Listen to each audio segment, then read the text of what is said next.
We are saying that the Deputy President has committed gross misconduct by bullying state officers. What specific ground on that gross misconduct that you we are want saying that to take into consideration? His Excellency Gachagua bullied Kenya Medical Supplies Agency officials into awarding a tender for the supply of mosquito nets to Crystal Limited, his proxy company, that it submitted an irregular bid bond with the sole intention of fraudulently acquiring public property. That His Excellency, and basically in relation to KEMSA, so that we can paraphrase. KEMSA advertised a tender funded by the Global Fund, which is one of our major development partners in terms of delivery of healthcare in Kenya. Yes. The tender was valued at about 3.7 billion. At the time, the procurement process got botched up, and Senate would take notice that at that time, the peers in charge of public health and the CEO at KEMSA were dismissed by His Excellency the President. Yes. And then an acting CEO was appointed, and the acting CEO also saw an affidavit to this regard. And the problem here was that there is a company, an Indian-based company, called Shobika. Shobika. And Shobika, because we have been told we are bringing in a company that was not part of the tender. In the evidence of the Deputy President, this company called Shobika is represented locally here in Kenya by a company called Crystal Kenya. And that is by the admission of the Deputy President himself in his own response.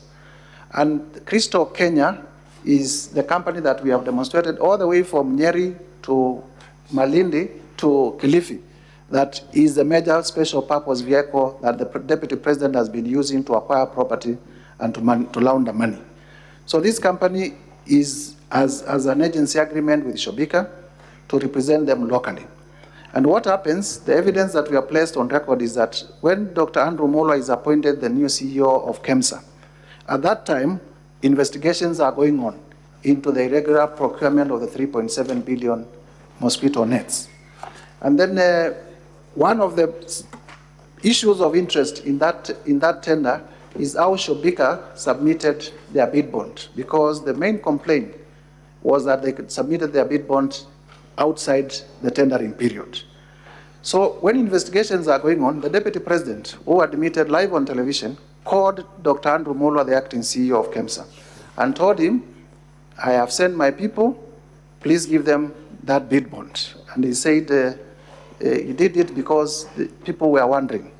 And then we have annexed messages, WhatsApp, excerpts, in the affidavit of Dr. Andrew Mulwa that is contained on page 67 to, in the volume, if you go to volume 1, page 67 to page,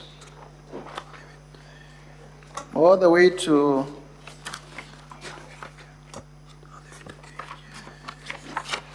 just briefly, so that we are factual.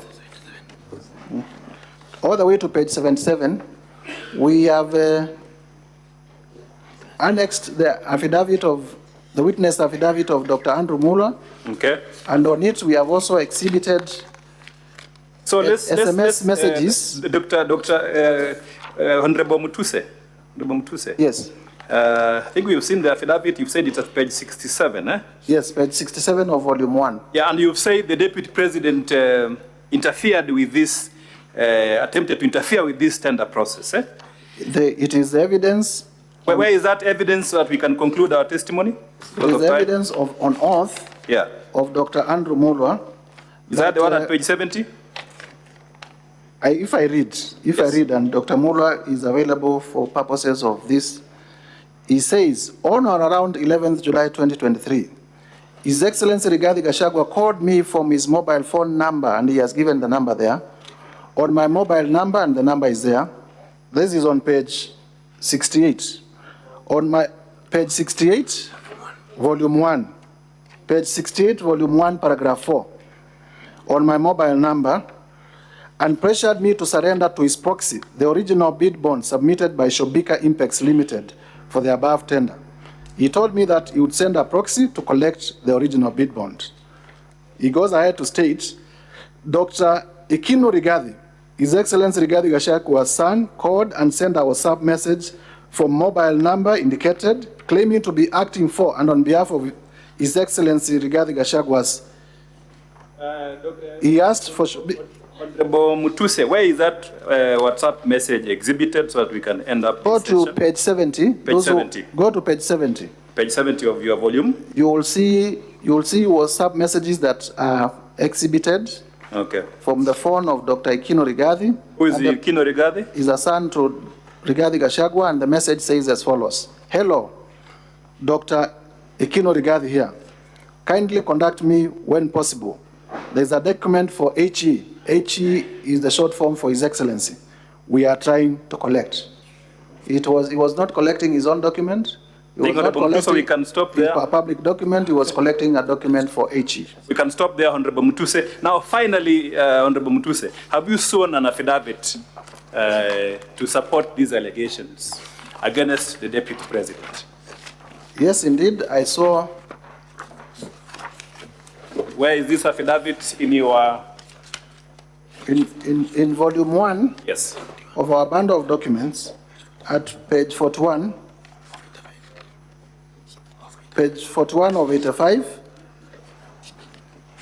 Page 41 all the way to page 43 is my affidavit in support of all the grounds of impeachment against the Deputy President. Thank you very much, Mr. Speaker, sir. Because of time, we want to request to end our examination in chief for this.